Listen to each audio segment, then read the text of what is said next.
Bonjour, Thierry Frémont, Daniel Russo, Samuel Le Bihan. Merci de nous recevoir. Vous serez à l'affiche de la pièce Hollywood à partir du 17 septembre au Théâtre Antoine.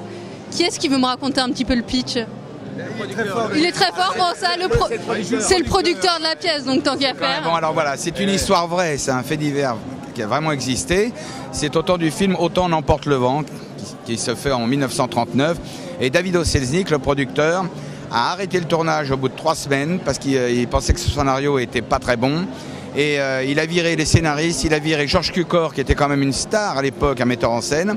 Et il fait venir dans son bureau Victor Fleming, qui sera le réalisateur du film. Voilà, qui était en train de faire Le Magicien d'Oz, il le finira jamais. Et il fait venir Ben Hecht, qui est le scénariste à Hollywood du moment, qui avait fait Scarface, voilà. Et il les enferme dans son bureau pendant 1 semaine. Et comme il disait que les flux digestifs empoisonnaient les flux créatifs, il ne mange que des bananes et des cacahuètes pendant 1 semaine. Sans dormir. Sans dormir, et en écrivant ce scénario. Mais le problème, c'est que l'auteur n'a pas lu le livre de Margaret Mitchell, Autant n'emporte le vent, ce qui fait que les 2 autres vont être obligés de jouer toutes les scènes du livre pour qu'il écrive le film. Voilà pourquoi j'aurais jamais pensé un jour jouer Scarlett O'Hara. Voilà. Et pour le coup, alors est-ce que vous-même vous mangez que vous tournez aux cacahuètes et aux bananes alors pour la pièce? Oula, oui.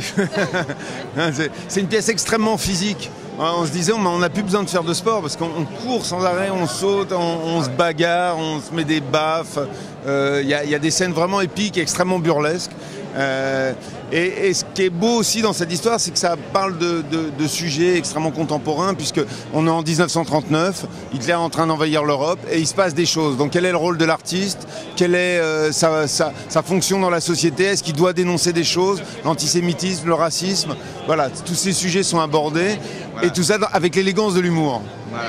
Ouais, il faut en rire, justement, c'est très important. Un message passe beaucoup mieux dans le rire. Et est-ce que, pour le coup, alors si vous vous retrouviez tous les 3 dans la vie réelle, enfermés dans un bureau pendant 1 semaine, ça donnerait quoi? Vous entretueriez ou Déjà, moi je demande des bananes et des cacahuètes, mais je sais pas, mais... Ouais, du bon vin déjà. Oui, du bon vin, bien sûr, voilà. Hein? Absolument. Oui. Ben non, toi tu manges pas, il mange pas, il mange que des cacahuètes, vraiment. C'est vrai, qu'est-ce que t'en manges sur le plateau? On n'est pas loin d'être, parce que c'est obsessionnel, hein, une pièce. Et comme on est tout le temps sur scène, tous les 3, qu'on arrive le matin en répétition, on repart le soir à 23h minuit. Donc on a l'impression de vivre vraiment ensemble. Hein. C'est pas loin. Donc ce qui est intéressant, c'est qu'on est extrêmement différents.